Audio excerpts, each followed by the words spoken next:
नमस्कार.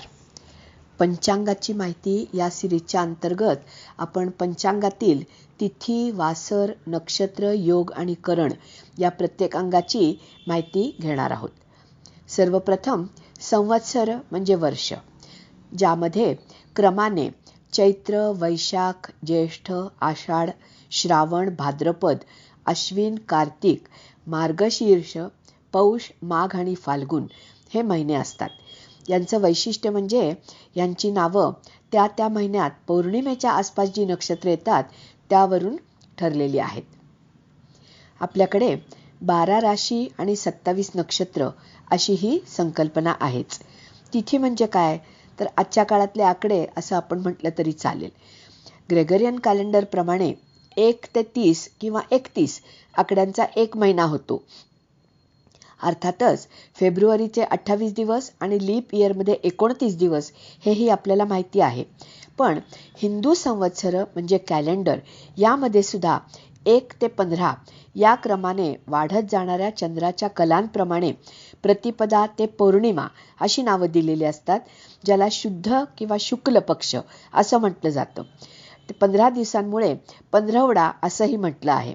त्यानंतर पुढचे 15 दिवस आहेत ते वद्य किंवा कृष्ण पक्ष, ज्यामध्ये क्रमाक्रमाने चंद्राच्या कला घटत जातात आणि अमावस्या ह्या तिथीला त्या महिन्याचा शेवट होतो.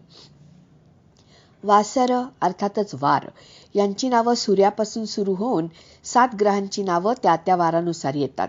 अर्थातच रविवार, सोमवार, मंगळवार, बुधवार, गुरुवार, शुक्रवार आणि शनिवार ही वारांची नावं आहेत. याच्यानंतर येतात ती नक्षत्र. ती अर्थात एकंदर 27 आहेत आणि ती अश्विनी ते रेवती ही 27 नक्षत्र असून ती 12 राशींमध्ये विभागली गेलेली आहेत आणि प्रत्येक नक्षत्राचे 4 भाग पाडलेत, त्यांना चरण असं म्हणतात.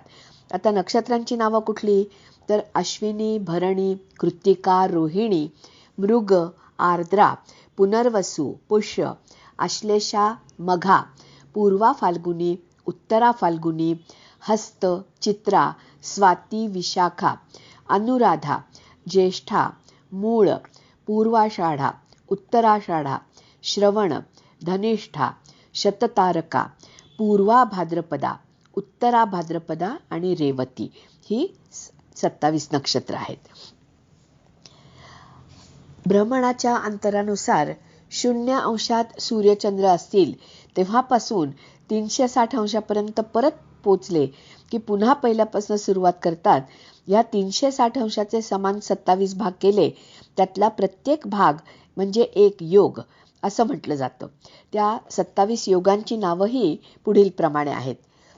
विष्कंभ, प्रीती, आयुष्मान, सौभाग्य, शोभन, अतिगंड, सुकर्म, धृती, शूल, गंड, वृद्धी, ध्रुव, व्याघात, हर्षण, वज्र, सिद्धी, व्यतिपात, वरियान, परिघ, शिव, सिद्ध, साध्य, शुभ, शुक्ल, ब्रह्म, इंद्र आणि वैधृती.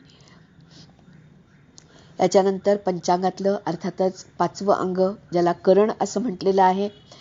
तिथीच्या अर्ध्या भागाला करण असं म्हटलं जातं. प्रत्येक तिथीच्या पहिल्या अर्ध्या भागाला एक करण असतं आणि दुसऱ्या अर्ध्या भागाला दुसरं करण असतं. दिवसातल्या भागाला दिवाकरण आणि दुसऱ्या भागाला रात्रीकरण असं म्हटलेलं आहे. त्यांची सुद्धा क्रमाने नावं असतात. बव, बालव, कौलव, तैतिल, गरज, वणिज आणि विष्टी ही क्रमाने महिन्यात वारंवार येत असतात आणि कृष्ण पक्षामध्ये मात्र शेवटी एकदाच शकुनी, चतुष्पाद, नाग आणि किंस्तुघ्न ही कर्ण असतात. त्यामुळे ह्या पंचांगाच्या 5 अंगांची थोडक्यात माहिती आपण जाणून घेतली.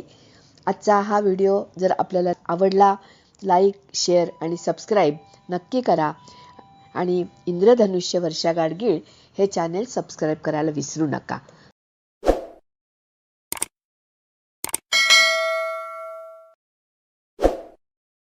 मनःपूर्वक धन्यवाद.